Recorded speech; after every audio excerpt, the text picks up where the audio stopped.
Watch. Welcome to a special episode of Wow. Bull Watch. Wow. Yeah. This is, I'm ecstatic. I'm ecstatic. The time has come. The time has finally come.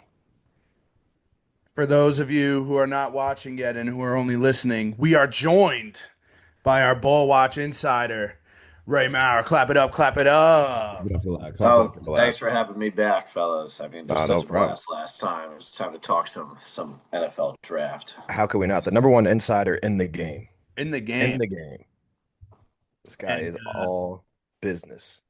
just to let you know, we got a ton of praise for that episode where you were on of the MLB preview. So Oh, bless. Yeah, Yeah, I wasn't. appreciate that. That was a fun one. Yeah, I wasn't even on it, and they were coming up to me like, "Yo, that episode was fucking sick." I was like, "Hey, man, it was fucking sick." My man Ray had all the stats, everything ready to go. I'll tell you what, I was actually thinking about that, and Kyle Tucker MVP and Hunter Green Cy Young are looking real good in April. I mean, they got me feeling 100. okay, I know. but well, we'll see. I People, was thinking about that for fun. yeah, I saw analysts saying that people need to start talking about Hunter Green more.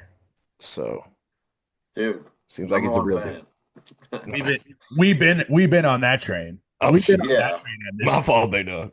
My You fault. got the cover of Sports Illustrated in like 2014 that he could throw like 104. He gets drafted. Everyone forgets he exists until Mm. like last year. And I'm like, hello, remember? Remember? You The guys said guy's he been was the guy. disgusting since he was in high school. What? But yeah. So Ray is here to do our 2025 NFL draft preview. Mm. We'll have him back on at some point post draft to go over everything that happened, but you're not getting a preview like this anywhere else. We've got his first round mock draft in front of us, Mhm. and as a Giants fan, I love You it. love, you love to see it. You love to see it because I mean the draft has been it's been spoken about for so long now, right? What made you ultimately end up going with Abdul Carter with the Giants pick at number three? I always try to put together like a predictive mock, one that the industry feels like is going to happen, not kind of like what would you do in this spot Hmm. situation. But it's a little combination of both. Like we've been trying to speak this into existence for a while. I mean, Abdul Carter at Not three and wrong. Abdul Cataldo could agree Yeah. that we are so tortured by the Kadarius Tony miss on Micah Parsons, excuse me, and the second coming of him is here. We just cannot pass on it twice. Can't do it twice. And I think that whether you're going need or best player available or whatever it is, he just checks every single one of those boxes. And if Cleveland fumbles the bag, then we'll scoop and score, baby. Absolutely. Love that. I love that. Did you see, because I think I saw, I don't know if it was today or yesterday, that I think Schefter reported that a lot of teams are starting to think we're going with Shador again. Mhm. So I don't know if it's, I'm hoping that's all smoke. As a, Yeah, no, see the I name. told Kelly, told my fiance just to lock the windows so I don't jump out to him on Thursday night. But I think a lot of if fans feel like you. A lot of, Yeah, I mean, they just like are ball knowers like Mhm. us and know that that's Absolutely. just a terrible idea. So I do think that like Ian Rappaport said today that the Giants have been keeping everything tightly under wraps Love it. and everything that's coming out about them is purely speculation. So hopefully that applies to Sanders. It does not apply to the Carter momentum that we've been getting. I like that. However, we truly don't exactly know, just like we do for some of these other teams Mhm. at this time. So it's interesting. Scary. It really is. It really is.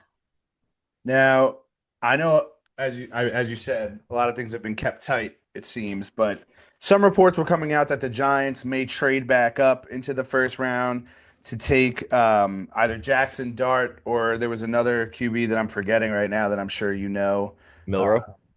no, no, It could be Milrow. I heard Milrow in the second round. please no. it could be Milrow, could be Dart. I'm not exactly sure if there's any other first round graded QBs at this time, but anyone's a first round rated QB if you feel like it, and we know that the Giants don't have a good pulse of that. So. Do you see us trading back in to the first round or no? It kind of ties to the Abdul Carter pick, and I'll tell you why. When you bring in Abdul Carter at 3, like we anticipate, that leaves nowhere for Kayvon Thibodeau to play. However, he's still young on his first deal. A lot of teams like the Falcons and a few others would love to bring him in and have him learn under them, fix them, or whatever's wrong with him on our team, because he's a no-show every week.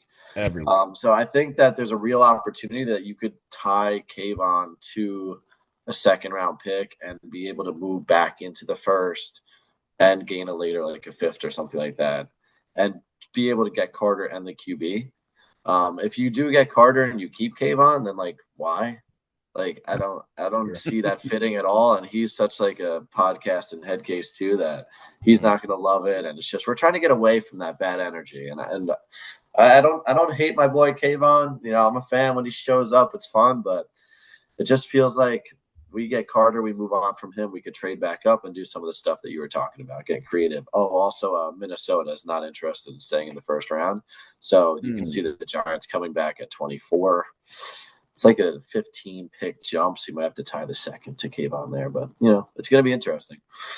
Yeah, I don't mind. The only game I ever see Kayvon do anything is against Washington, usually. It's the only time he ever does anything. So I wouldn't mind – we're all rooting for Carter here. If we could bring in Carter, get rid of Kayvon, move back in, that'd be ideal. But I just had a quick question because a lot of people think we're going, if we get the chance to get Abdul with number 3, and then in the second round early, do we have to go quarterback there? Or do you not? Because people are saying how could they not pick a quarterback? And other fans are saying, because we just signed 2 of them. So. Yep. I mean, the Giants definitely set up the situation to where they can adjust on the fly to the draft. Like, if the board is falling the way that they want and the best players available are a little bit higher than they thought, then they could stick and keep picking positions to build the roster. But if everyone that they fell in love with is gone and they feel like maybe Sanders is going lower than they thought or Dart isn't that expensive to trade up for, they're in a position where they could go either way and they have a QB room set for next year. So I think that, again, something that's not typical of them, they did something smart and gave themselves options going into the next year. So we could see how it goes by the time it gets to the LA first. Also, side point with Washington and Kayvon that you just mentioned. I think everyone on our team is superhuman when we play against Washington, including Daniel Jones. That's true. And that's some of my favorite parts of being a Giants fan is just getting to play Washington twice a year.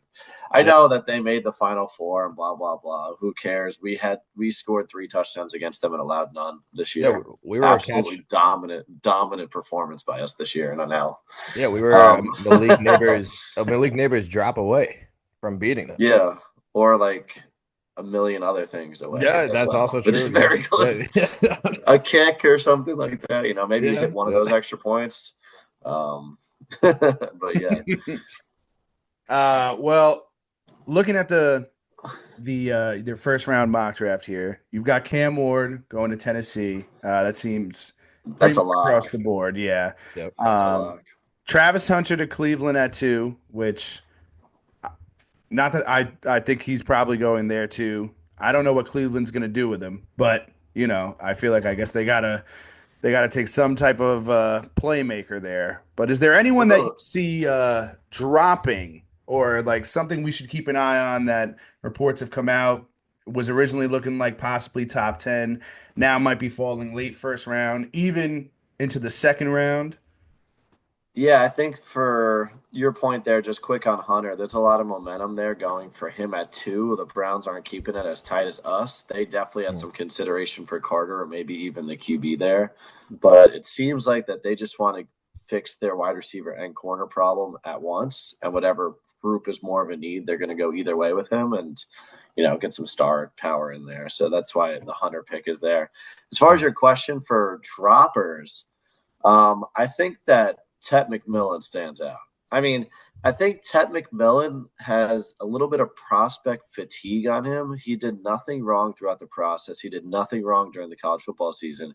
He checked all the boxes, and all of a sudden, everyone's like, "Oh yeah, maybe in the late first." It's like, excuse me, this guy was supposed to go top 5 since the beginning of last season, and there's not one reason why that They he's just haven't dropping that far. There's no injury. There's no off the field. There's no combine thing that held him back. Like, he is an animal. And it's going to be like CeeDee Lamb all over again. Like, where CeeDee Lamb was clear and far away, the best player in that draft class, and he dropped to 19 to the Cowboys for no reason.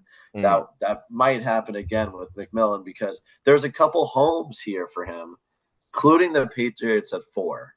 Was where it starts, his window. Stephon Diggs is there, but not long-term. If you have Drake May with Tet learning from Diggs, now you're starting to build an offense. That'd be dangerous. The Jets don't have anyone that could catch the ball besides Garrett Wilson. I have them with the tight end here because they're so public about how much they love this guy. Yeah. But they could really use a receiver that's not Alan Lazard. That is true.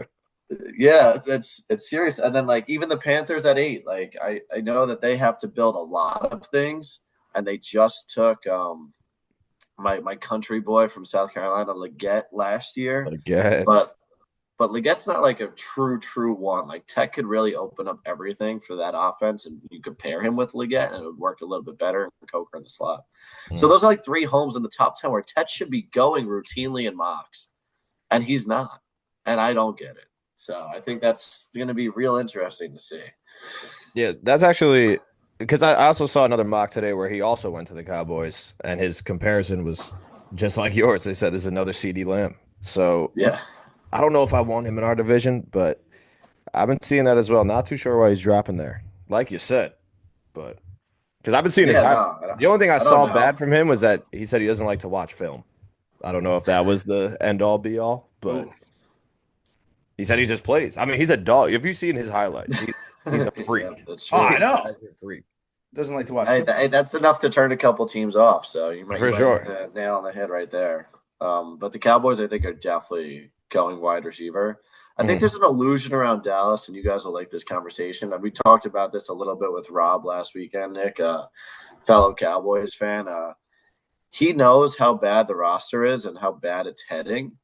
But the Cowboys just really think that they're that piece away from like making a run every year. And that's why they're going to take Matthew Golden or Ted McMillan and just think, all right, this is what's going to get Dak over the hump with CD. This is exactly forget that they have to protect and defend still and sign Parsons and cover people. But power to them. If they get Tet, it'll be annoying for our secondary for like the first couple possessions, and that's it. And that's it.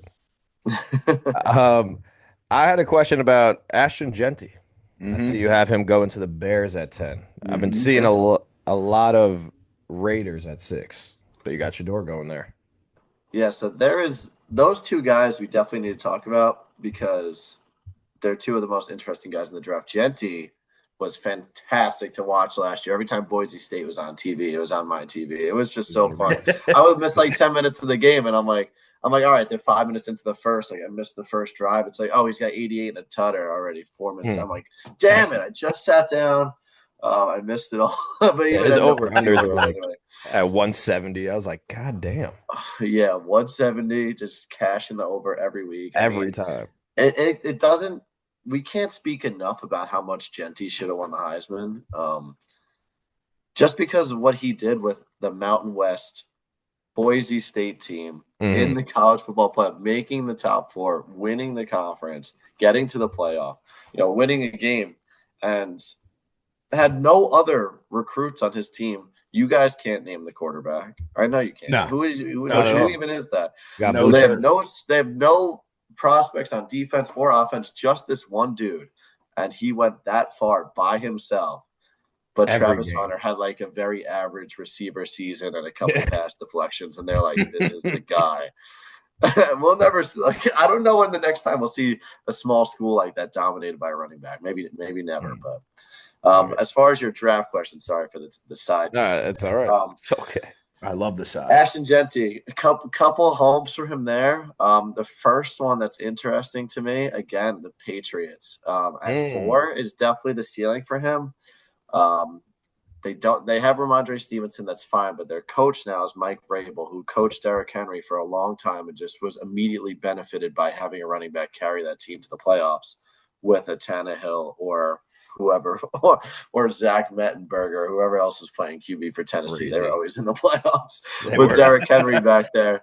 So, I mean, Vrabel loves to pound the rock, and that could be a good spot. It is a little high. 6 with the Raiders. They got Pete Carroll. He ran Marshawn Lynch. Another style, just like Marshawn Lynch was shorter, but same nasty style of running the rock. They're really trying to change the face of that team quickly with the Geno signing. Yeah. So I could see Genty going there a little bit.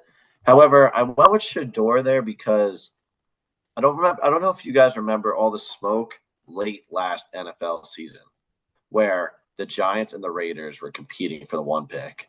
Oh, yeah. And it was like, who's going to get the QB?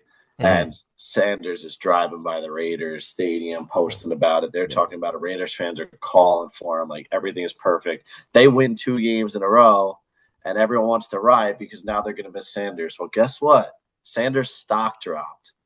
And now they could get Sanders without even moving up. And this is a little bit of a nod to the Penix situation last year. Oh, they signed Geno. They don't need a QB. What are you doing with Geno? You're doing nothing. I said the same thing. You're not doing a single thing with Geno. Except you're not forcing Sanders to play day 1, like you didn't force Penix to play day 1.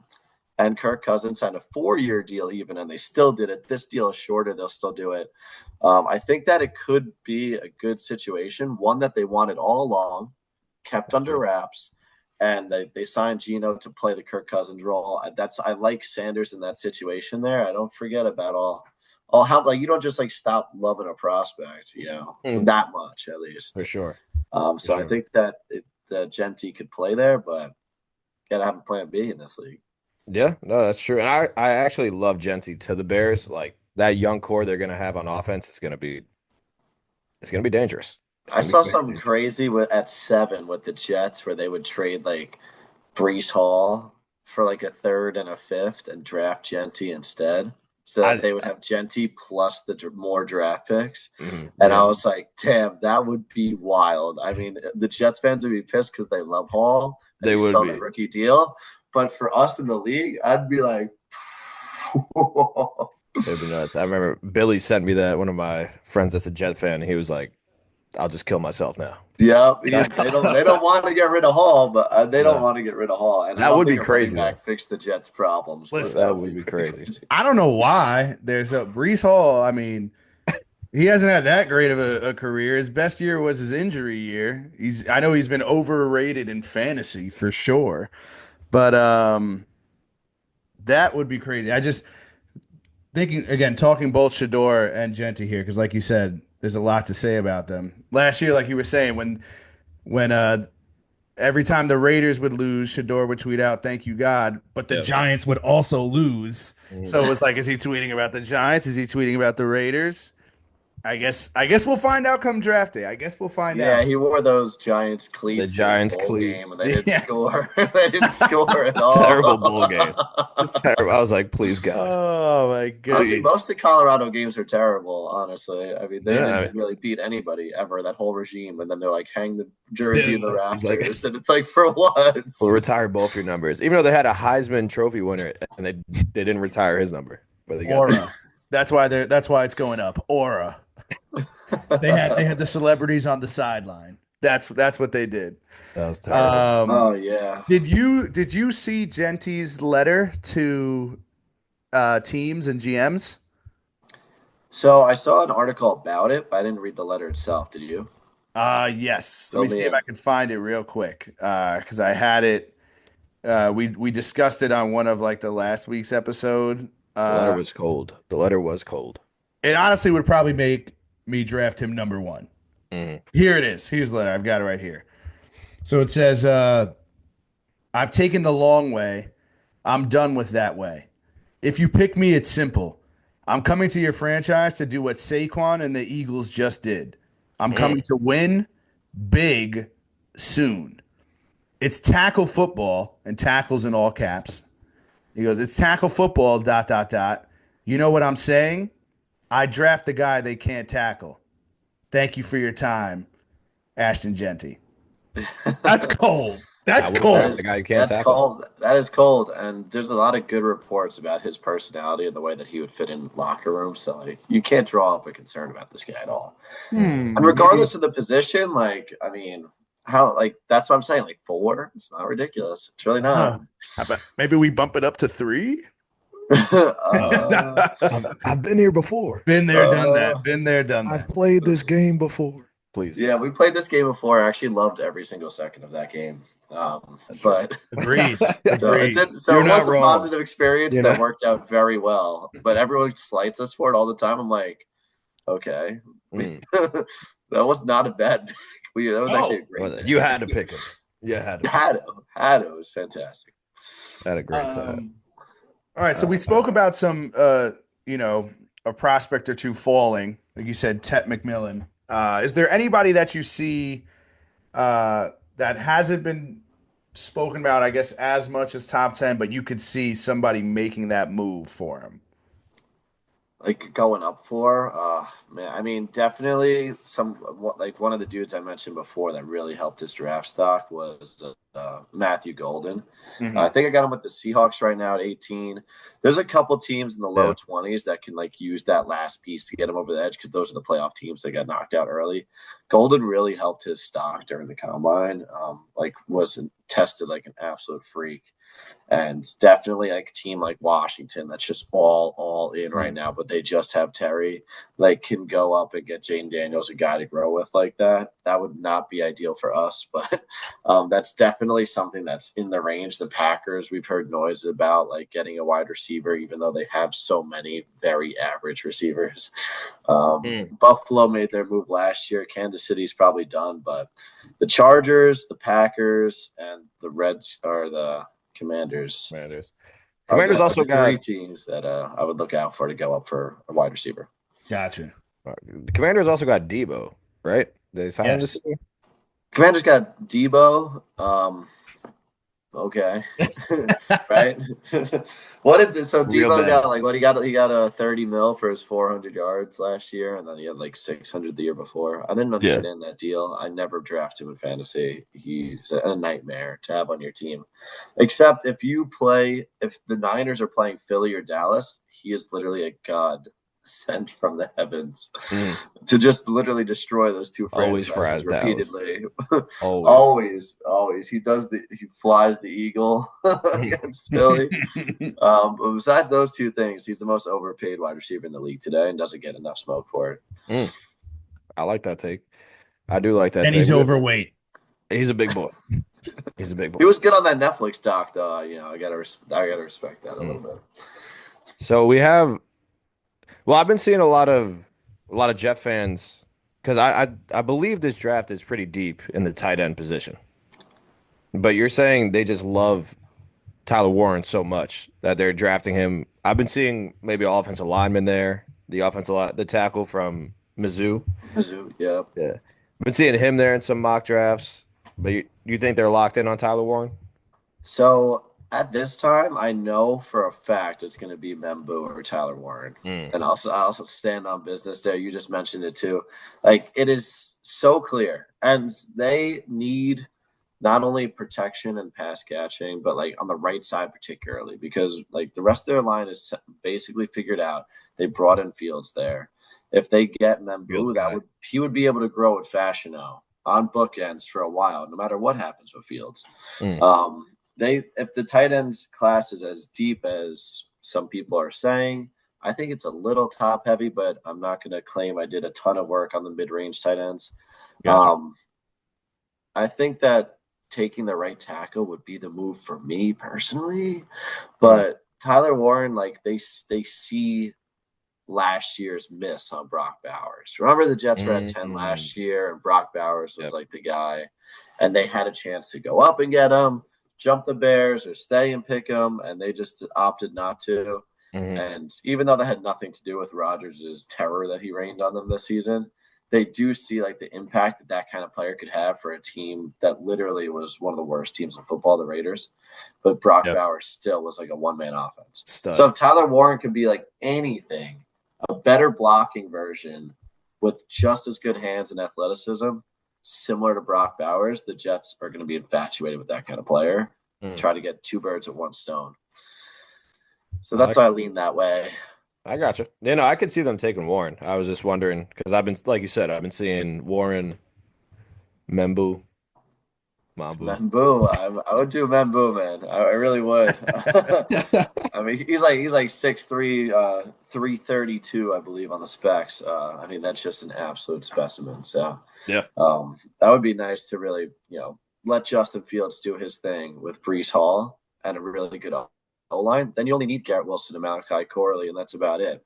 You get maybe a tight end in the second, third, figure it out. There's been some late guys that have been fairly good, like A.J. Barner on the Seahawks, just emerged to be really good late round picks. So I feel like you can find those guys, but the Jets don't trust themselves to draft good players late. Yeah. So everything feels like urgent very early in the draft for them. I got a question for you about good old Jackson Dart. We've heard a lot about him, obviously tied with the Giants, and I see you have him here at 21 to the Steelers, which is interesting to me. Not because the Steelers don't need a QB, because they obviously do. Because we still don't really know what's going on with Aaron Rodgers. So is that have you heard anything? Is that still a possibility before draft night that Rodgers goes there and then maybe that pick changes? So I think Rodgers said on McAfee last week that, he's had good conversations with everybody, but he's not tying a timeline to the draft at all in typical Rodgers fashion. Like he's not going to decide before the draft as far as, we're concerned. I'm not going to put 100% on that because we know this guy, but it doesn't seem like he's going to pick before. And it seemed like he really wanted Minnesota. And they were talking. KOC was talking today about how they're creating the offense around McCarthy as they speak headed into training camp. Like they're not interested in him at all. So I don't know if he thinks some magic voodoo is going to happen there, where he could just work his way in because he killed them so often in the past. But O'Connell doesn't give a shit about that. No. So I think that pick, regardless of if Rodgers goes to the Steelers after or before, wouldn't change because, like, if you're a serious NFL franchise, which we claim that the Steelers are, they can't have a quarterback room of Mason Rudolph, and that's it, going into a season. Going into a legit season that, they just finished losing the first round for the 13th or billionth year in a row. Yeah. Just still convincing us that 9-8 is making Tomlin legendary. They don't need to shake it up. I like Mike T. But they need to shake it up, and he needs to go somewhere else. So I think Dart will go there and either learn from Rodgers and not start right away, and they'll be fine with that because I'm sure they don't want to throw him out there, or he's going to end up learning from Mason Rudolph. But, you cannot have a quarterback room with just one QB in it. That's Mason Rudolph, and that's it. When you're trying to, maximize TJ Watt's window, and trading for Metcalf is a win-now move, and paying him, that's a win-now move. That is. So you need a quarterback if you're in win now mode, and even if you shoot and miss, at least you shot it. Like, you got to try. It just seems I think that the start there. With it, I mean, that makes complete sense. And with everything else you're saying, it honestly seems even more odd to me that they didn't strike another deal with Russ. Russ or Fields, crazy. I think it's tough because I think that they somehow blew both of those situations. Yeah. I think Russ doesn't get along with literally anybody. He has such a good persona, but he's such a bad teammate. Chinese on the plane, man. Yeah, I don't know. He wouldn't even give Marshawn Lynch his phone number when they were winning chips together. He made Marshawn call his representatives to get to him. Wow, ridiculous. That's not a teammate that's going to really pump out a lot of positive vibes in new environments. So he goes to Denver, and that blows up immediately. They had no reason to blow up at all. Right away. Immediately. Right away. No friends. Didn't work there. He goes to the Steelers. They're like, all right, Fields, you're 3-1. It doesn't matter. Russ is the guy. Russ. He comes in. All his teammates are like, what the fuck? Fields is better. And then he just throws up zeros the rest of the season until they accidentally make the playoffs because the Bengals don't have a D. And then they're like, all right, Russ is still really good. The Giants give him 20. Like, when is this cycle going to end? I'm with So whatever he did, he pissed off the Steelers by not scoring. The teammates were pissed off at him. They just couldn't bring him back. And then Fields was just like, you benched me for him, didn't let me play, and now you want me to come back. So they burned both of those bridges at the same time. It's kind of impressive. It's honestly impressive. It is, man. I mean, I know some of the legendary organizations in this league are just dumpster fires right now. So now I just have a quick question, actually, because you just brought up the Bengals. They obviously have zero defense at all. But you have them going I mean, they also need offensive line. So, but I see you got them going tackle here. Is there any reason for that, or just? So the reason for that is not based on too many sources, because once you get to the teams, you can't really project positions as well, right? But you can kind of see like team needs and project who the best available player is going to be at that time. And the Bengals have needed defense for a while, and we mocked them some great defensive players over the years, and they refuse. So I'm kind of done with it. I mean, they're going to go offense like in the first round. I'm tired of telling them to get defensive players. And it's like in this scenario specifically, like Will Johnson, Walter Nolan, Mike Green, and Williams go like right ahead of them. So I feel like it's a little bit more justified because they could go with the corner and Barron, but he's not really an outside guy like they need. And I don't know if they'll feel a franchise tackle is worth more than like a corner, and like then you get to the positional value. But there's a lot of people that like Banks equal to or just behind Mambu. So if there's a situation where Banks drops this far, I don't think they have a choice. I think if Bank goes ahead of them, then you'll see them maybe take one of those defensive players. Another call out before, and this applies to the Bengals very well, actually. Nick mentioned about players sliding that shouldn't. 26, Jahad Campbell, a linebacker from Alabama. Definitely a top 15, maybe top 12 prospect in this draft. He's got shoulder problems at linebacker, which is not ideal. But even though like he's going to be cleared to play by like the time that the preseason gets going and stuff like that, a lot of teams in the first round are, there's one little flag on it, let's just drop him all the way to the bottom, Jalen Carter or whoever you're talking about. We saw that happen with Jervon Newton last year. He dropped to the second round to the Commanders, and he was a top 10 prospect because he had an injury flag on his foot.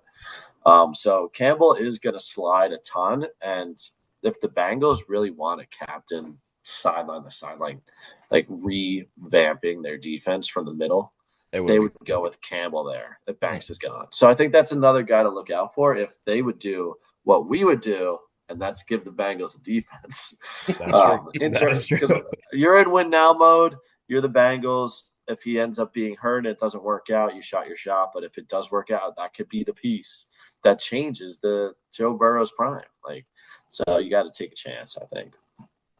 I like that take. That's an insider right there. Oh, big time. And I know you're a Michigan man through and through.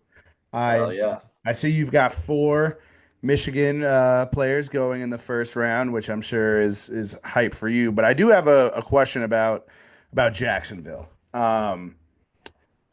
I feel like their offense went to complete shit last year. Fired coach, new coach coming in. Obviously looking to work with Trevor Lawrence. Plus, I feel like they took, I don't even remember his name, number 1 overall. Instead of Aiden Hutchinson, they took that other defensive lineman who I'm blanking. Trayvon Walker. Yeah. And I see here you have them going defensive lineman again. How many times? Yeah. What's going on in Jacksonville? Have they not? Right. Jacksonville's got Liam Cohen in there now, and he's got a good spread offense, which is supposed to be one of the better offenses that Trevor Lawrence has had in his career, and that's why they brought him in. So they definitely lost some pieces. They lost Christian Kirk, and that's definitely like a big piece for them. They lost Evan Ingram as well, who I believe is in Denver now. So there's a lot of like receptions that are missing there. And it would be an intriguing place for Tet to go, wouldn't it? Pair him with Brian Thomas Jr.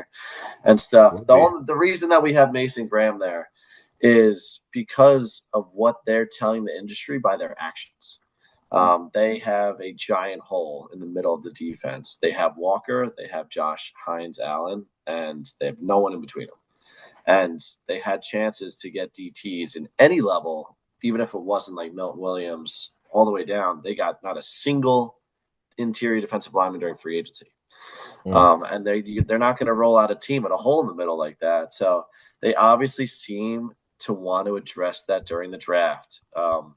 They probably will go with some pass catchers in the second and third, but I think that they want to get Hines, Walker, and Graham across the front. And that's how the industry feels too. So predictive mock, pretty confident there that they'll go interior D-line, whether we agree with it or not. But Tet would be pretty sweet. Tet would be pretty sweet there too. But that would be I think they got their guy last year.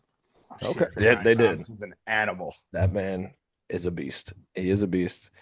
Yeah, I also want to call out that there are 4 Michigan guys in the first round here. All of them are 4-0 against Ohio State, and all 4 of them are national champions as well. So wow, let them know.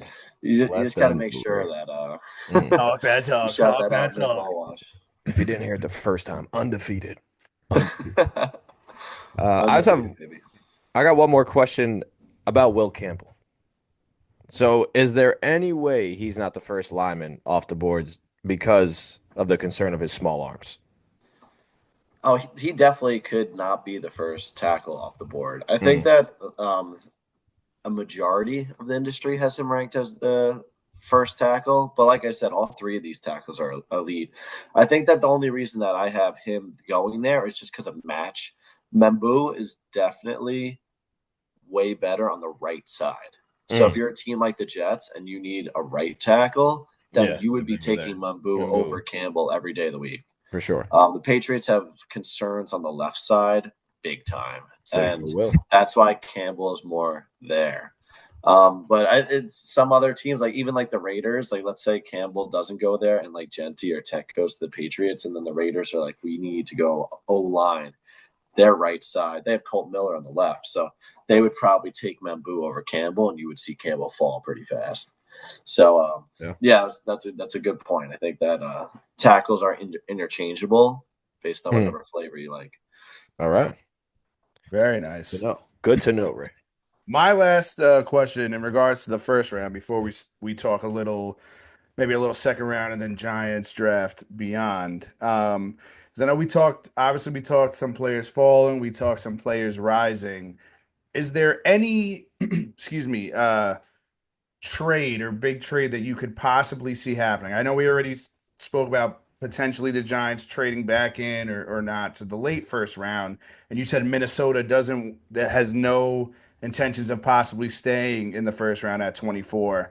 But is there anything else that might, shake up the board that you've been hearing about across the league? So those are some big ones. I've heard a lot about San Francisco. Really? And San Francisco has multiple thirds, multiple fourths, multiple fifths, and a ton of sevenths. And them, or they're in their Brock Purdy era before they got to pay him. And they're not being content living with last season the way it was. So they have some issues, and it fell apart fast there for them. And you'll see if the Giants get silly, they might try to trade up and get Abdul Carter to put next to Bosa again, because they have the assets to go up, the future picks to do it. And they're not going to be content just sticking and picking if it doesn't fall their way. So as soon as they see a run of a certain position or no quarterbacks going at all and a lot of position players going at all, and they don't think they're going to get their guy, they're probably going to go up. They're going to be very aggressive. Aggressive with it, San Fran. Yeah, I mean San Fran, man, they can't let this window go to waste. They had too many conference championship appearances to just falter into we're worse than the Seahawks, or worse than the Cardinals, which was ridiculous. So I think that's definitely a team with a ton of assets that's looking to strike. I love that. I will Yeah, be that's good to looking know. out for that. Hopefully Uh, the Giants don't make that trade. yeah. Oh, We, shout we out! Oh, wait, another shout out though. The Broncos too. Broncos Broncos. also. Yeah, Ooh, the Broncos. I mean, I have Sean them with Payton. Marion Hampton. That would be a great pairing with Bo Nix, by the way, because Hampton is going to be pretty legit in this league. But Mhm. they need offensive weapons too. They got a couple last year. They hit on Vele. They got Troy Franklin there. They got Sutton. But if they're 2 picks behind the Seahawks where Golden is going, or if Tet actually is falling to Dallas, like they might try to trade up and sneak him in there because they are going to be super aggressive with their window that they now believe is open as well. I like that. I like that. I'll Sean be Payton I'll be on watch for Broncos and and San Fran. 49ers. I'm excited to see that. I actually Yeah. Yeah, me too. just thought of one more last question about the first round. Because I see you have the Saints at 9, taking a tackle possibly. Last year, well, obviously they signed Derek Carr to that big deal. It has not been working out at all, really. And then he got hurt. Spencer Rattler came in. He was no better. Mhm. Do you see them doing anything quarterback wise at all, or no chance right now? I think there's a very good chance. Mhm. I think that the Saints definitely are a very interesting team. They've been in cap hell for a while, Yeah. ever since Drew Brees retired. They've been negative in the cap space, and everyone's wondering about when are they going to start their rebuild or why have they just been doing a bunch of nothing? It's because they couldn't. They've locked themselves in all into a point where they couldn't move for years, and we're starting to see a lot of that money freed up now. Lattimore moved last year, which freed up even more for them. So they definitely are the second place that I could see Sanders going. Like, let's say that they go with Genti, as per Abdul Cataldo said earlier. Oh yeah. Um, that the number 9 spot is becoming intriguing for a Sanders landing spot, and we could definitely see that happening. I mean, right here I have them going tackle because Ryan Ramczyk retired on a whim. They Mhm. definitely could use, some protection for whoever they bring in.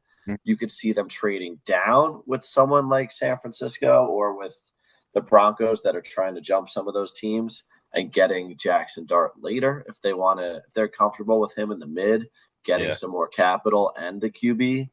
So there's definitely a lot of potential for the 9 spot, and I don't really have a favorite for which way that's going to go right now. Yeah, I was just about to ask, can you see them picking Jackson Dart? I mean, maybe not at 9, like you said. It would make more sense to trade back, and if you could get him later, Anything could happen at this point. We saw sure. literally Michael Penix go 8 That Yeah. is true. ahead of McCarthy and ahead of Knicks and into the top 10. That was insane. And Wild. and Knicks and McCarthy still also went in the top 12. So I mean, literally anything could happen with Dart. Well, I don't think that it will, but if you need a QB, like you be acting desperate out here, Yeah, we've seen it. We man. have seen.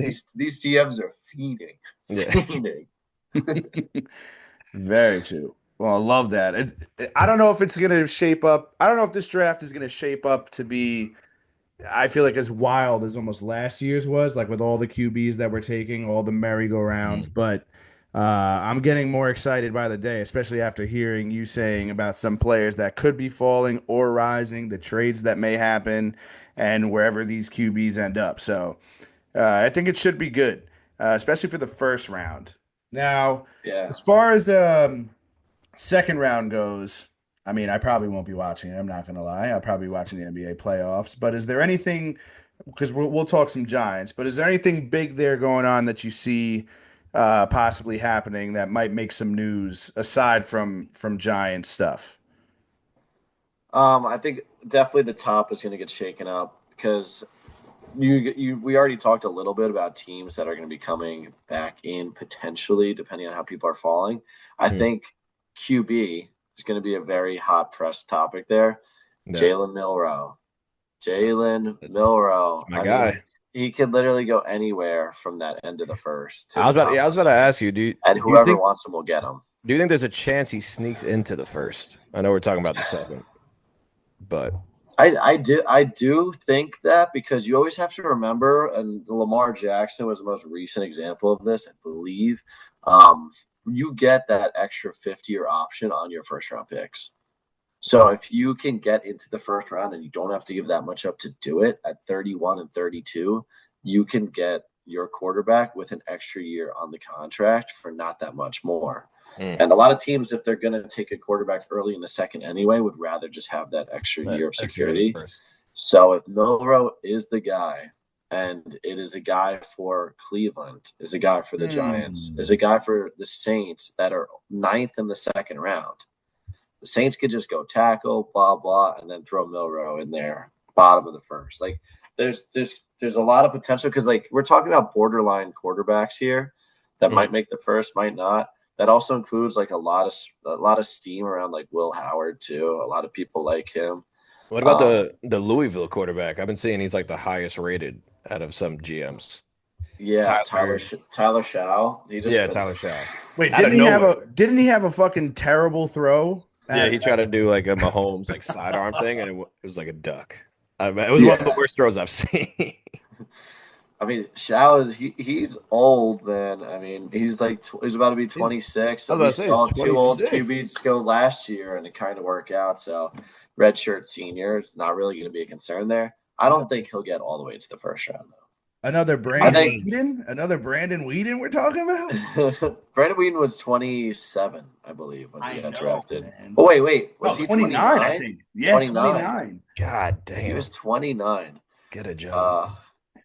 I mean, I told you if you're fiending for a QB and you're a GM and you're the Browns, you're like, oh, this is our guy. He's in the middle of his prime right now, and he's never played before. Yeah. So that definitely could be the guy.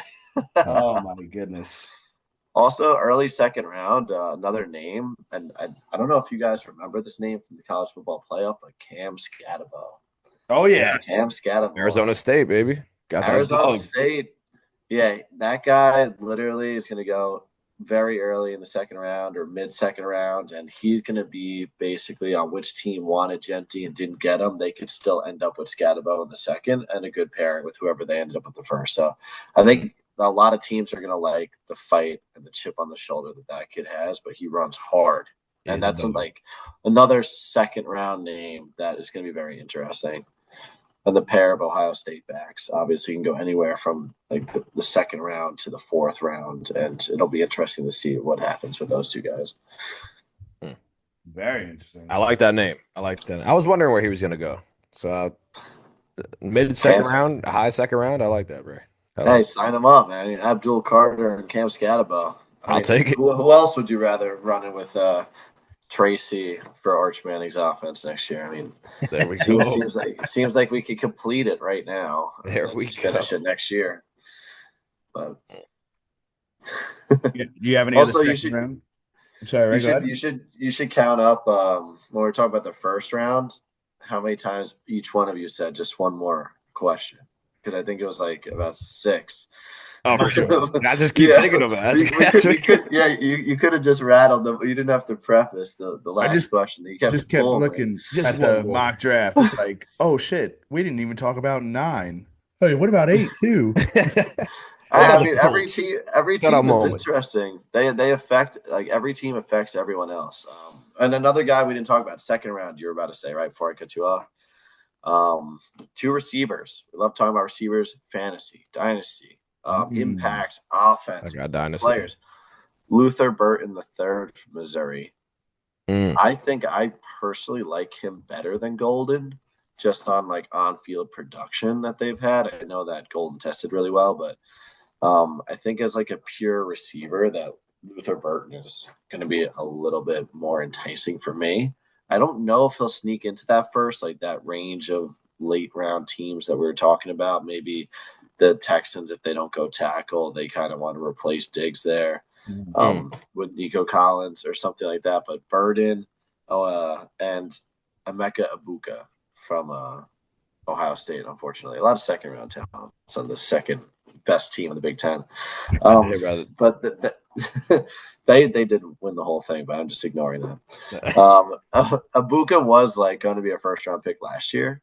Yeah, I've heard just like it's such a loaded offense that like if he was on a different team, he would have put up the kind of stats that had 1,500 yards, like the Ted McMillan type stuff, Mm. and he would be ranked higher. But someone's going to get a steal with him there later because there is no like production and stats. So I think Gotcha. those two receivers could be very effective if placed in the right situation.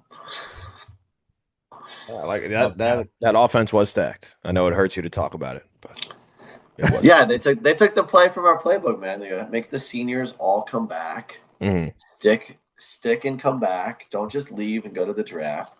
They mm. had everyone come back. They were all seniors, and it's just a winning formula in college football. And I'll even argue on their behalf, just for our listeners out there, so it's not all biased. Like I think that this college football playoff for them was one of the more impressive championships to win. Mm. They had to beat literally everybody in the top five at some point They throughout the did. season to get there. And a lot of the championships throughout history are, oh, like we ended up being number one and reversing the number two, and that's it. We just get to win. And it's like, no, like you have to actually go out and beat Notre Dame, and you have to beat Penn State, and you have to beat Oregon, and you have Wow. to and you have to do it all in a row. And Yeah, it's like, they went through a and gauntlet. They did I go don't through a know. I gauntlet. don't necessarily agree with the seeding, the process, the selection, and that they didn't even play in their conference championship game, and they just got an auto bid after Yeah, losing that multiple was. games or whatever. But once they did get in against my will, they definitely earned it. So All right, interesting little look facts at there. you, Ray. Oregon got And screwed. Oregon got screwed. I mean, Oregon. I mean, they had their shot, man. They really did. Yeah, they blew it. They blew it Yeah, they hard. did. Can we Um, shout out our captain Francisco I, Lindor hitting his second homer of the game I today? was just Oh about yeah. to That's say absolutely they didn't want to derail, but Lindor just went deep again. give Again? him again. Again, Yeah, the yeah, 3-run homer. I mean, this guy just owns Philly. it's great. This is like He this is is one an of the best animal. times to be a Met fan, like in my life. He is an animal. I love him so much. So much. Will We you be were there? Will you be there the rest of the week, or no? You're done for this. I'll be there tomorrow. I'll be there tomorrow. Yeah, I right. think that we're getting Canning versus Christopher Sanchez tomorrow, going Mm. for 6 in a row. Listen, So yes, I was there the whole weekend. Got sunburned. Saw 3 wins and a sweep. It was hell yeah. phenomenal, but that Easter game was way too long. We got us there early in the morning, and they got us there an hour and a half with watching kids run the bases afterwards. oh. Oh, So it's that gotta be was a tough. nice 10-hour shift. Did Hey, did you get any luck with the giveaways this weekend? Nope. Neither did I. Neither Absolutely. did Nope. the Nope. giveaways are tough, man. The giveaways are tough. I I tried. mean, Mets fans show up for literally anything, and I honestly am looking at the Hello Kitty three-peat and making sure that I'm not working any of those games because it's going to be an absolute madhouse of freaks. I mean, everyone needs those things. They need them so badly that they're having 3 separate days for them this year. That's But the promos, I think, we're selling out. Like, I had some friends get the Nimmo sweatshirt Mhm. and they needed to be there like around 5:15. Gates opened at 5:30, Oh and man. then by the time they got to like the front, a couple people are past them. It's like almost 6 o'clock, and then by 6:05, it was out of everything, Wow. out of all the gates. So Wow. City Field, man. I love it. hey, it's bumping. If you want, you got to get fans to show up if you want that pure electricity. So if we got to bribe them with promos, do it. We got to do. That's what we got to do. as The bobble. long When as I I was get, there, as long as I get my bobbleheads on my days that I have on my schedule. for sure. That's fair. When I was there, the Gary, Keith, and Ron bobblehead was an absolute shit show, like all over. It was people were going insane for them, as they should, as they should. I got the Gary one. You got the Gary one? That's it. That's it. You got the one. Just the You got the Gary. one. I wish. Nope. I And the wish. ball game is over.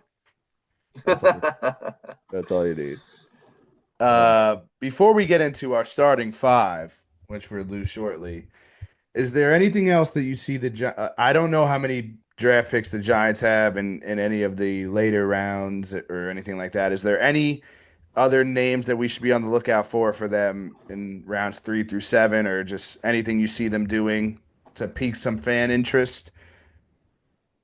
I think that I can give you more like positional values than names at that point because again, it's so sporadic once you get past the third round. But For the sure. Giants just finished their secondary in free agency with the additions of Paulson Adebo and Javon Holland, and you would love to see Banks bounce back and Drew Phillips not regress. And I don't know if that's a coaching thing, why our prospects keep regressing or not. But they got 5 guys under 26 years old in the secondary, locked up and ready to go. We just talked about the front.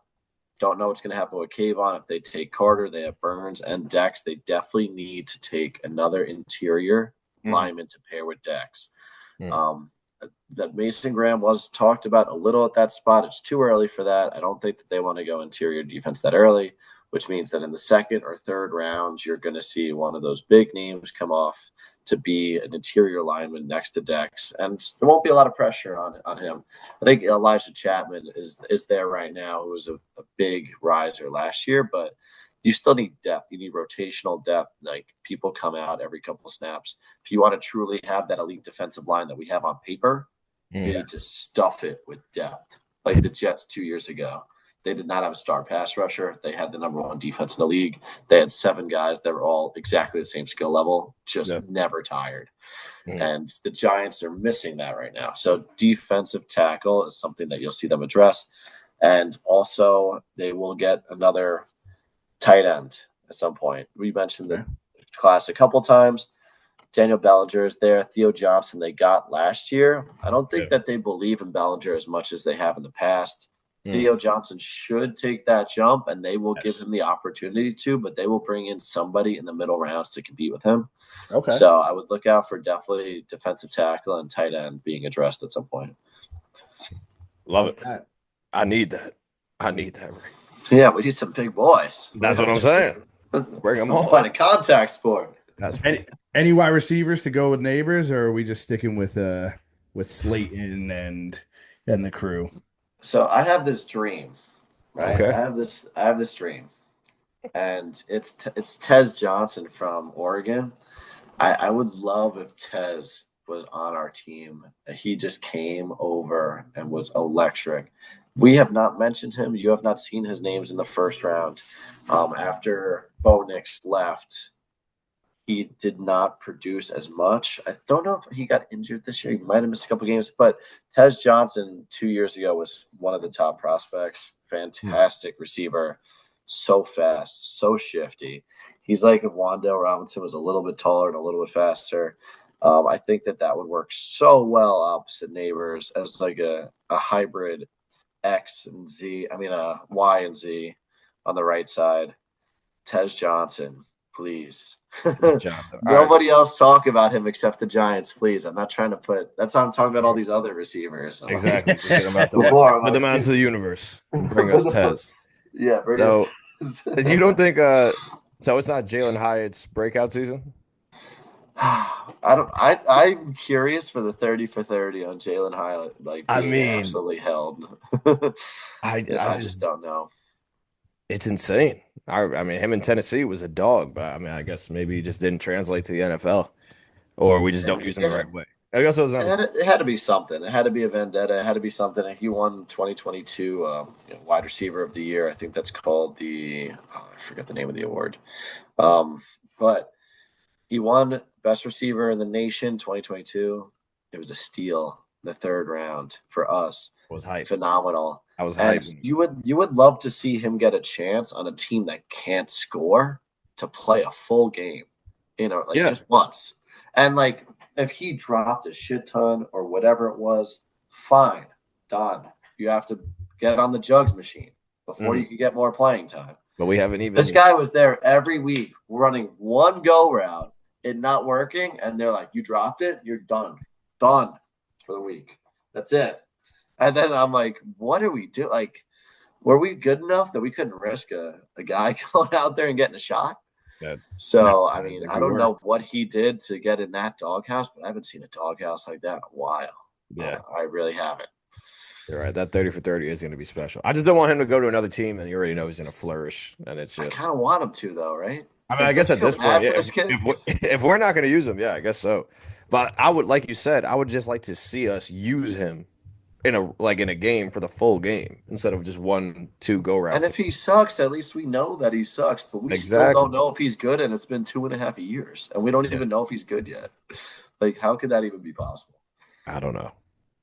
I do not know, Ray. But man, I'm really pumped up for the draft. I'm stoked for this Good, fucking. baby, good. We Abdul got the Carter. insider here. Abdul Abdul- Carter at 3. Just speak it into existence. Abdul Carter at 3. Give me Abdul. Parsons who? This is the redo. Oh, I like that one. Put that on the t-shirt. Put that on the t-shirt. I had to come with something creative for you guys. You guys are always chopping it up. Oh, well, we're about to get creative right now. Oh shit. It's starting 5 time. It's about that time. It's about that time. I'm ready after roasting you on that last one.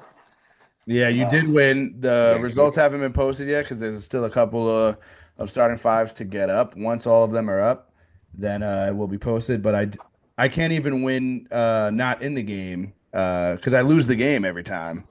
But I was hoping I'd get a win in the draft. That did not happen. Now you let the people know what's been happening during the games, man. It He all told starts me with the GM, right? It all starts with the GM. He told me what's been happening in the games, and goddamn, I put up a fight. Put up a fight, bro. I know. Me and you got to run one sometime. I think we do because I feel like, I mean, I know he doesn't really play video games, so I don't know if that's why he's so lackluster in this. Whoa. Hey, maybe you guys got to play each other first, and then we'll see. This guy can come in and get fucking smoked. He's never played this game before. I've seen it. Wait, who picked? Who was like the top pick on each squad? Just so I know. He had Bowser. I had Donkey Kong. Gotta go. Gotta get power. Yeah, the number 1 pick. All right. But I picked Petey Piranha because apparently the list I was looking at said he was nice, and Ray was like, "Oh, what the fuck are you doing? That's such a bad pick." And I was like, "What do you mean?" Bad pick. You can I thought he had that power. guy into oblivion. Yeah, It's an Evan Neal type pick. Oh yeah, Giants, quick move Evan Neal to guard, please. Like, how have we not? Flowers mistake. please. Don't make the Flowers mistake. Don't make the Flowers mistake where you cut him and he becomes an All-Pro guard. Becton, Jets, cut Becton, him. literally, yeah. Guard, We Super literally Bowl winning just guard. saw. We just Can saw you the just Eagles. move people to guard? I don't like move people to guard before you cut them. Neal, you have a Luminar. Put Neal at guard this year, please. They're like, we need a right guard. We have Van Roten. It's like, you don't need a right guard. You have Evan Neal. He's a right guard. Please, please, at least training camp. I never understood why they wouldn't move him to guard. Like, it makes zero sense. You keep trying him. He's clearly not working out. Just move him to guard. Like, it's been like we can't have failed two tackles move to guard. That's like the transition of life. and we just like, don't you do start it. Here, you just keep going more in until you're out of the league. Yeah, but at least try him there. Like, you just named 2 of them that worked out. And one guys, come on, don't worry. We saw the video. He changed his stance. Oh, right. He also was commenting some thirst emojis on Sydney Sweeney's post that she's single and stuff. Was he? Attaboy. Yeah. Oh, did you not see that? Evan didn't see Neal that. comments on Sydney Sweeney's. That's his off-season work. That's what I want my tackle doing. Evan, focus on the game, brother. No, guard now. Yeah, guard. Yes, but our guard. Yes. Oh boy, this should be fun. This is going to be fun. So we got the starting 5 of draft bust, and in all the leagues, right? Is that what we want? All leagues. All leagues. Well, I'm gonna keep it honest. I stuck to 2. I have 2 leagues in front of me, so I hope I got 2.5. All right, there we go. All right, Ray. I feel like you're the guest, man. Yeah, Ray could start. I got to go with. And honestly, I love talking draft bust because, like, I can't say it with a straight face. Like, it's just so funny how bad these people are, and like how bad you've messed up. But like, and this is a popular one, and it's on every list, but it is my favorite one. It is 2007 Jamarcus Russell. I have to take first. First overall pick by the Raiders in 2007. Great The pick. next two picks for Megatron and Joe Thomas, right ahead of Adrian Peterson, Darrell Revis, Patrick Willis, and Marshawn Lynch to round out the top 10. So he got so fat so quick. So fat. Very he didn't fat. look at film at all, and they just missed that completely. It's unbelievable, and I'll still always love that one first. So I had to take that one. That's a great pick. That's a great pick. I had it. It would have been my number one as well. So fat. So fat. So fat. So immediate. So He immediate. did get fat right away. All right. Is it me or is it you, brother? You can take it. You can take Are we doing a snake draft or no? it. I've never done 3, so I guess we could do a snake. Yeah, we can do a snake. Go for it. All right. So I guess I'm in the middle. I'll Pause. take. I'm gonna go. I vividly just remember this team making this pick and everybody immediately being like, what the fuck are you doing? Like, there's no way he should be going this high. And who knows, maybe it was a conspiracy so they could get another one a couple years down the road. But give me Anthony Bennett to the Cavs. Anthony Bennett, he was on Was my list. Yeah. awful. They were like, he wasn't even good in college. Everybody was like, what the fuck is this pick? Everyone. And it's like, and sure enough, he sucked. do we have any mock drafts from that year? I want to after the pod. I'm gonna look up. I want to see if anyone has a 2012 mock draft because I just want to know if where he was in the mocks, if at all, at any point. But I don't remember seeing mock drafts from that year, so it's just so like you said, like everyone was like, oh. The only reason I didn't take that one first was because everyone picked after him also was ass. Very true.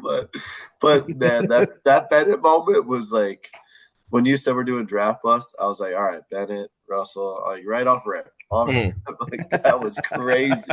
That was crazy. Oh my God. All right. So now I got 2 picks. Yeah. All right. I'm going to go with someone that was number 1 overall, who was ass. I'm going with Kwame Brown. Kwame Brown. Combined for 82 points with Kobe Bryant. So I'm going to go with Kwame. That's a great pick. Oh, man. That's tough. That Stephen A. rant is literally all The Stephen A. time. rant was all time. If All Alex Loki time. made Stephen A. Who cares? All They time. gave up Kwame Brown. He can't play. He can't play.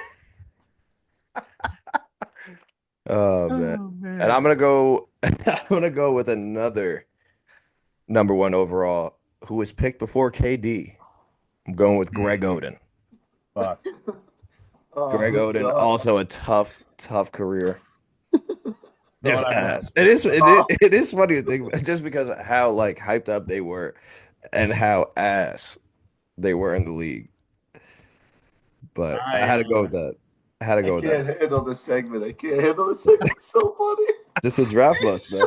They're so bad. They're so bad. Oh God, the Kwame Brown one almost broke me. Greg Oden got hurt a lot, kind of like he was. I know, yeah. That also got hurt. So people are like, "Oh, he wasn't a bust. He only got hurt." It's like, what about when he wasn't hurt? Like, No, he sucked. he still was not good. Yeah, no, he was a little different. He did get hurt a lot, but he was also hyped up crazy. So, and before KD is tough. I don't know. I also think if you keep getting hurt, that plays into a part of you being a bust. Like if you can't get on the court, you know, Definitely could. like especially if KD is drafted behind you. Yeah. I mean, KD, Al Horford, Mike Conley's still in the league. Al Horford's still in the league. Jeff Green. Yeah, that's a tough draft. That's Tough draft to bad. go number 1. Oh man. I I just caught my breath. I've got to go. I've got to go another one here. Sticking with the NBA. how they took this man before Melo. It is unbelievable to me. Give me Darko Milicic, bro. I don't. I, I don't all the if Detroit would have took Melo, they would have won like just three. Like he was their missing piece, and instead they took Brian. Literally got drafted. He's like, "You're next," and instead they take Darko. Oh man. Oh man, that was bad because that's the before and the after.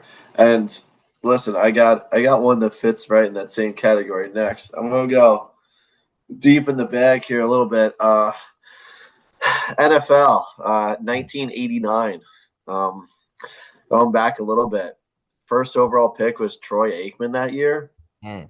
That the third, fourth, and fifth overall picks were Barry Sanders, Derek Thomas, and Deion Primetime Sanders. Oh, So you got 4 Hall of Famers in the top 5, and the Packers with the number 2 pick that took a generational college offensive tackle, Tony Mandarick. who? He was Tony Mandarick was supposed to be the next coming of Jesus at tackle, and he was the next coming of an MTA turnstile at tackle. Right ahead of Barry Sanders, Derek Thomas, and Ahead Deion of Sanders is one of the biggest blunders of all time because you literally could have took anyone else and got a Hall of Famer, and you went out of your way to pick the one guy that didn't last in the league more than 3 years. Tony Mandarick. Oh, I saw him on the list. I did see him on the list. So bad. That's terrible. Had the neck brace and everything. But that wasn't enough. So bad. It wasn't enough. Yeah, I honestly, I think that if a guard today has Hog Molly Will Hernandez, they have that big neck brace, I think that it makes me think that they're really good. When I'm watching and I see the guy with the neck brace coming out of the back, I'm like, this means that you're a good offensive lineman. Does that matter to skill level? Yeah, you get a +2 attribute if you wear one of those things. I swear to God. My next one is not as funny, but definitely just as bad of a pick.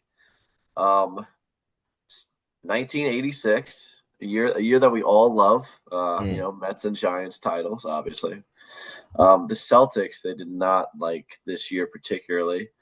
There was a college prospect by the name of Len Bias. Fuck, I had it on the list. I thought I was gonna sneak that in the final round. Fuck. Nope.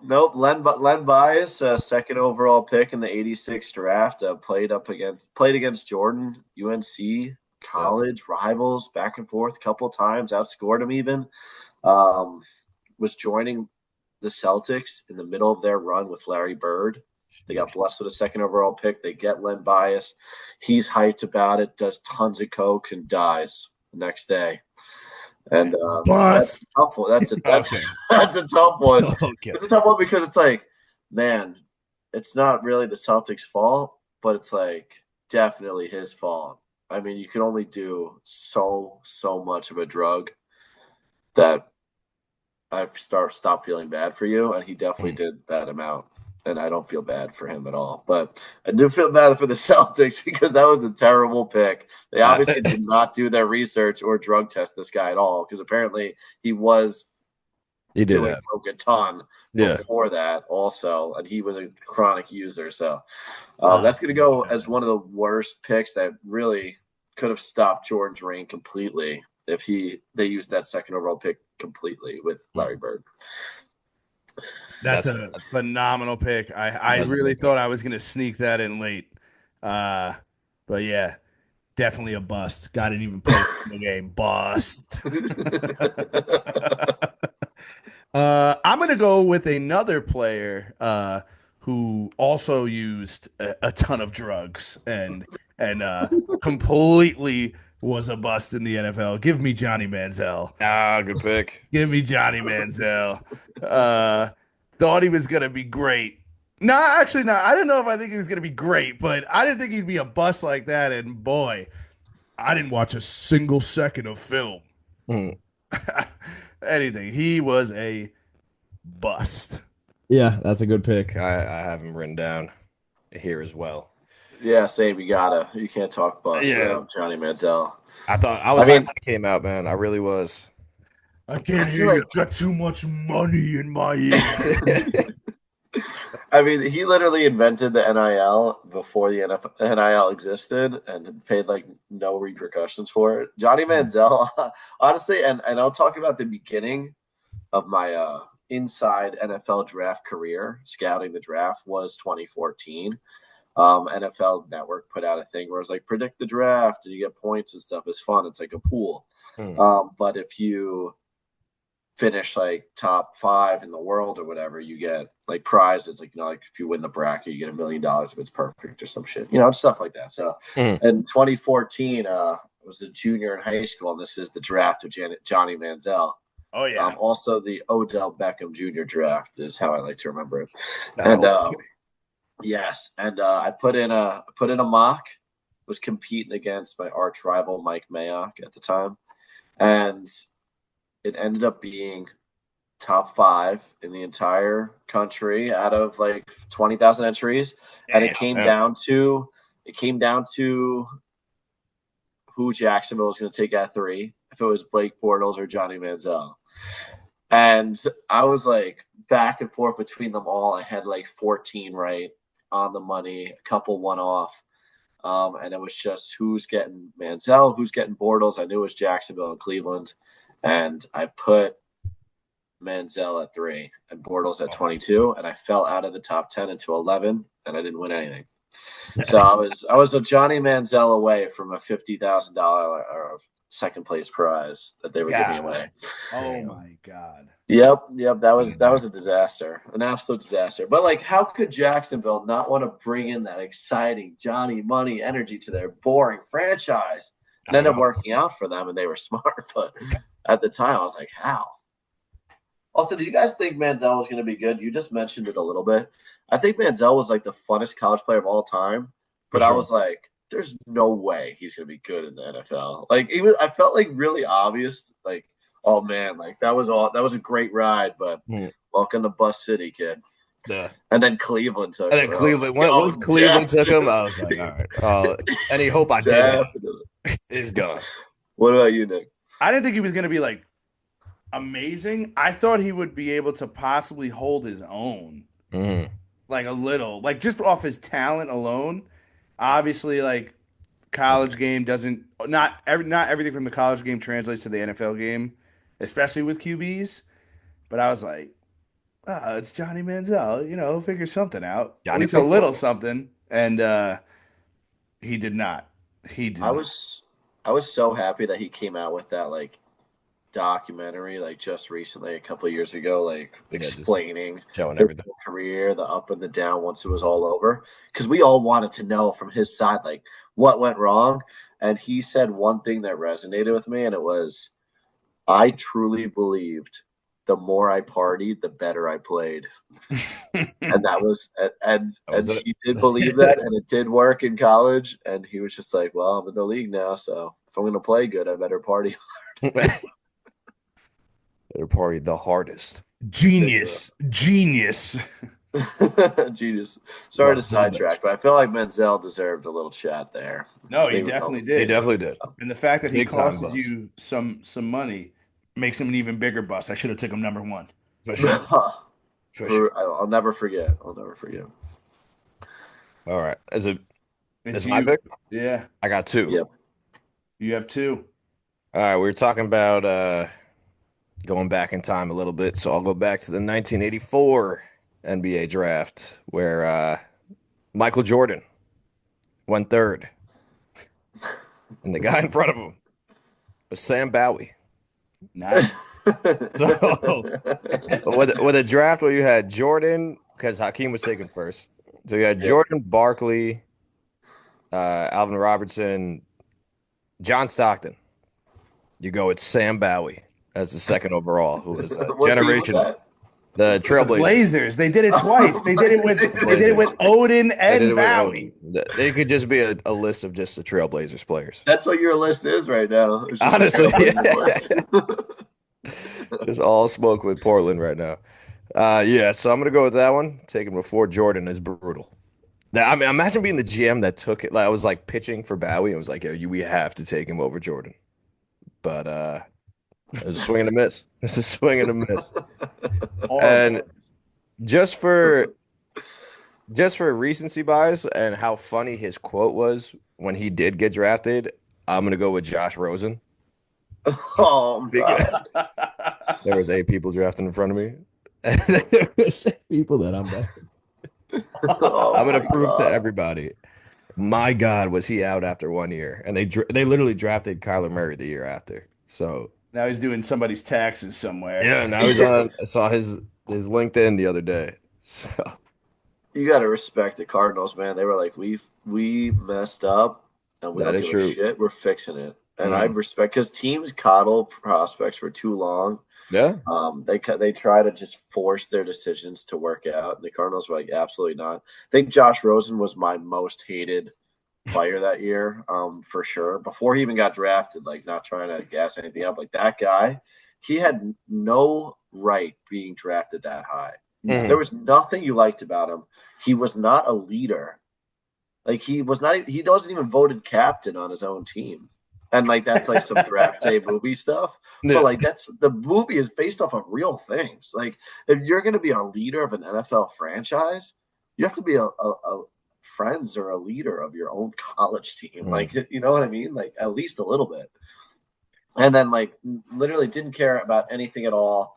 Was just spoon fed his whole life. And Yeah. then Out everyone's after like, "Oh 1 year. wow, he could throw the deep ball," and it's like, how about we just pick anybody else besides him, and it's probably a better pick. Yeah. The Giants had smoke with Rosen too. They're like, "Oh, like we may." They got connections to Rosen, and I was near the edge. I was near the edge. I was like anything but this. Mm. That was the Barkley Baker Allen draft, right? Yeah, I believe so. Lamar, yeah, Lamar. Yeah, yeah. He went ahead of Lamar Jackson. That's Bust. disgusting. Bust. My God. Ridiculous. That's so gross. That's so gross. Uh all right, I'm sticking with the Browns here. Uh this guy was so bad that when he fumbled the ball in practice, they made an excuse. It's the first time he's wearing double numbers. Oh, I thought I was Give gonna me get him. Trent Richardson. I thought I was gonna get him. I will never forget the Great pick. the the picture of him. There's a wide open hole to the right, and he And just he runs right into the lineman on the left. And for how good he was at Bama, he stunk. Wait, you have to shout out. Not only is Trent Richardson a bust, the Colts. The Oh Colts are a bust. The yeah. Colts saw this man and was like, take our first round picks. We need him we to be a need him. Colt. Oh, I fucking They forgot. do not get enough slack for that. Mm. It's That is it's Trent absurd. Richardson was literally the first blind man to play running back that ever existed. He was so good. I took him 4th overall in fantasy his sophomore year. He was so good his first year for no reason. Joe Thomas's line. Just Joe completely Thomas. forgot how to play and lost. He couldn't see. Lost. Dude, the hole Oh my God. was The wide open that bit he of just ran tractor. left. And he I just know the ran picture left. you're talking about. Oh my God. Trent Unreal. Richardson. Unreal. Oh, so ass. Oh God. Okay. Ray, your final two. I know, and I got a couple here. Maybe I'll give an honorable mention at the end, quick before we sign off. But For sure. I gotta go with a more recent one. Mm. Give me Trey Lance. I have him And here. I have him and here. Great and pick. the Niners do not get any slack for this at No. all. No. But they traded 'Cause they away hit 3 firsts and a third. Not wild. 1, not 2. They gave away 3 firsts and a third in their championship window to get a quarterback that literally was played 11 games of like low D1 ball. 11. He had 11 or 12 starts. 12 starts. And that's it. His whole career. They give away 3 firsts and a third in their prime window of trying to get assets and win it all. Wow. And then they're wondering why they can't get over the hump. And no one ever brings it up. Ever. Like, they're like, oh, we feel bad for the Niners. They got hurt and this and Trey Greenlaw. And, like, they did this to themselves. They paid Debo. He sucks. They gave away all their draft assets for Trey Lance. And then they're like, oh, we didn't do it again. And it's like, it's your fault, bro. Like, Trey Lance. If they didn't hit on Brock Purdy, that might have been – that's the only reason it gets overlooked. Yes. That's the only reason. And it's unreal because, like you said, 3 first, bro. That's insane. 3 first in your middle of your window. They'd still be with Jimmy G if they didn't hit on Brock Purdy. Yeah. You had to pay Jimmy G. Wow, don't forget they had Sam Darnold backing up Jimmy G and Trey Lance. They could have just rode that ship, but that's true. That is true. Man, he was at all right, second one. Man, I want to take this one so badly. I'm going to save the 2 baseball ones for the end. We're going to just keep sticking it with football and basketball. Football, my last pick. And this one is, I think, my second favorite one. You guys are going to have this on your list too, probably. 1998, the Chargers take Ryan Leaf after Peyton Manning. And a lot of teams had Leaf higher than Peyton Manning on their board. They cultivate the right decision this time, and the Chargers did not. And Ryan Leaf was probably like one of the 3 worst quarterbacks that ever stepped on the field. He literally had 25 games because they force-fed him the 2 seasons, and he had 14 touchdowns and 36 picks. God. He had 14 tunners and 36 picks, and then just did every single drug on the face of the earth. Until the NFL's like health policy. What, like, we can't cover all this rehab, buddy. Go get another job. And man, that is legendary. Ryan Leaf. I can't believe I got him at 5. Honestly, that's a steal. Steal of the draft. There's a couple of ways I can go here.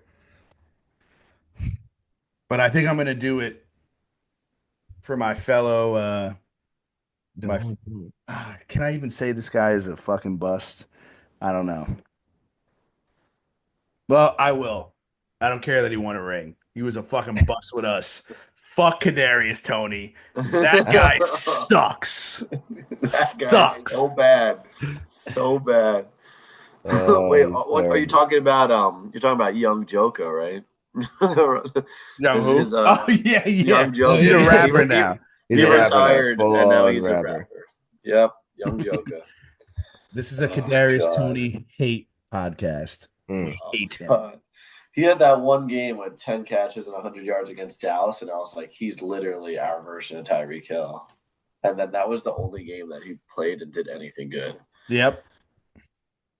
Goddamn. Good thing the Giants were like, don't worry, we missed Devonta Smith. Let's just pass on Slater and Parsons because Toney is still available. And it's like, this guy's a 2nd-round prospect at best. But really, traded up, or I don't know, traded up, but got him in the 1st round. Fucking, he's such a bust. He was terrible. Terrible. I know, and obviously, like that whole 2-year sequence is terrible because the Eagles jumped us for Smith. And we panicked, and we're like, we need a receiver no matter what. And then they pass Parsons. They trade down to 20. They get a 1st-round pick the next year. And the 1st-round pick the next year, they pick Evan Neal with. So, like, we literally took Toney and Neal were the 2 picks we got from trading down that year. And that was so recent and still hurts my brain. So that could be ranked literally, like, number 2 overall. That one is so bad. That's a Giants like worst sequence of all time. I don't know if other people that aren't biased would put it that high, but we would. They're the fucking worst. Worst. We would. And if we're talking about bias, that's where I'm going with my last pick. We picked him top 10. Daniel Jones. Oh, not my guy. Not my guy. Danny Dimes. Daddy Oh. Dimes. Fuck that guy. Oh my What a waste. God. What a waste of my life. What a waste of my That was life. the opposite of Josh Rosen. They were like, all right, let's just take this into year 6 and see if he's the guy. I It's was like, if he's literally not the when you guy said by literally, if he's not the guy by year 3, then what it, are we doing? we're just And like, it's you like know year what? 6, they're like, all right, one more year, one more. Could be. That's a one great more. pick. Let's give him You the guys call. asking me questions before the 6th year, like one more. Let's just try. That is a It great is, man. pick. I'm going with Danny Dimes. There's a lot on Great. the board though that I mean, honorable mentions. I wanted to go Kevin Knox. He was up there for me. Oh my God, the Fortnite Fortnite. suits. The Fortnite Forget about the draft, bro. Fortnite suits. Fortnite Oh my suit was Fortnite suit was great. hilarious. That was a crazy moment in like pop culture history or Absolutely. like sports history. The Absolutely. Fortnite suit. I mean, But thank you. And then Michael Porter Jr. just falls. Yes, Nice. that's who I wanted the whole time. Beautiful. right to your team, man. Right to your team. I mean, you got Markel Fultz forgot how to shoot. Wow, That's- forgot about Wow. Fultz. He should have made the Fultz should have made the list. Fultz, I know. I was between him and Danny Dimes, and then what else we got? You could even make an argument for Ben Simmons, which I should have, because that guy stinks. Ben Simmons could be That on guy is there. terrible. I had Tebow written down. Mm. That was But another it was one that like everyone was like, questionable. all right. After Easter Everyone- Sunday, every- it's tough though. Everyone knew that Tebow was not going to be great, but he still did win a playoff game. That's what I'm saying. He did get Yep. one. So did Don, He- I guess. Yeah. No, Did you ever see like Tim Tebow's stats where it's like the first 3 quarters of every game he was like the worst quarterback in NFL history, and then in the Yeah. fourth quarter he was fantastic, and it netted out to like just a 500 record. The amount of times they were able to come back, that's why they made the playoffs. Oh my It's really God. crazy. I also had I had Tim Couch, Adam Morrison. Adam Morrison. Tim Couch is on there. He's like the start of the Browns Yeah. jersey. Yep. Yeah. Yep. Adam Morrison was an ugly dude. Adam too. Morrison was like Gonzaga. what was he like Gonzaga or something? Oh. Yeah, he was like the original Gonzaga guy. He was It looked crying really- on the court, and Jordan drafted him. I also had David Carr Mm. and Capo Caco. Cabo Caco, man. cooking right now. Though. See, like the thing about Kako and David Carr, where I believe that they definitely were bust for where they were drafted, but I don't believe that either one of them was their fault. I mean, David Carr definitely broke the sack record for the amount of times sacked his rookie year, and then broke it his sophomore year, his own record the first year, and Oh like my he just couldn't even stand up straight. So, I mean, it's really tough to put that on him. He's a great analyst. Capo Caco did not get a chance with the Rangers at all, and they didn't know how to use him. And then they were like, why didn't you develop? And then they traded him away because they were mad at him for not developing, even though they didn't try. But Ridiculous. literally tough. I got some baseball ones. All right, go. You go first. Sorry. I would say the last one may be Uh, questionable. Aaron Hernandez. Okay. I mean, he got rings though. He does have rings. He has rings. He has rings. Ooh. But I mean, for what that new Great. contract was. Could have been great. That's more of like it's more of like a fumbled career. Like that's a terror. Like if we're doing like worst contracts and like could be there. worst Could be or biggest fall Deshaun offs, Watson. then he would be straight up there. Deshaun Watson right up there too. that would be a really good draft of 5, like worst, like Jason Bay. Like let's get into some next time I'm on. Let's do some like worst contracts of all time. We I can like come up that. with I'm some in. Oh, that's a crazy good starting numbers. 5. Yeah, that's a good one. Okay. I'm in. My honorable mentions for baseball, just because we got to give it some love, real quick. 2004, a Padres selection of Matt Bush, who you may have heard of as like a Texas Rangers reliever in recent seasons. He was like okay, threw hard. He was the first overall pick in the 2004 draft as a shortstop. And the next pick was Justin Verlander. So wow. Matt Bush not only did not even make the league as a Padre or as a shortstop. He made the league 10 years later as an okay reliever with Texas, and that was about it. And Justin Verlander was the next pick. So that was really terrible. And then a shout out, what a twin killing here. We're talking Johnny Manziel 2014, Anthony Bennett 2012. Baseball was not drafted good during those years either, 2013 and 2014. Mark Appel, first overall pick in 2013, followed by Brady Aiken, first overall pick in 2014. Both of those guys didn't even make it to AAA ball ever at any point. And they were the first overall pitch taken. I think we did see Mark Appel make a relief appearance for the Phillies last season. So 11 years after the draft and then being out of baseball, he made a relief appearance, got lit up a couple times, and now he's out of the league permanently. So I don't know how Philly found him and was and then brought him all the way up, but back to back. He did go number one overall. Number one overall stud pitchers back to back years, both being as bad as another. That's a twin bust combo right there. That's tough. That's tough to do. Back to back years, huh? Oh man, that's brutal. Wow, what a draft that was, man. That's fucking sick. That was it was so funny. I almost died at the Kwame Brown thing. That was hysterical. that whole draft. That whole Kwame Brown. The draft bust. Man, Ray, we appreciate it, man. Yeah, Ball Watch Insider Ray coming on for that draft preview. Of course, boys. We gotta be texting on Thursday. I mean, I'm excited. Thanks for having me again. It gets funner every time I'm on here. And I appreciate it. Look forward to talking to you guys again. Yes, sir. Hey, we appreciate you, man.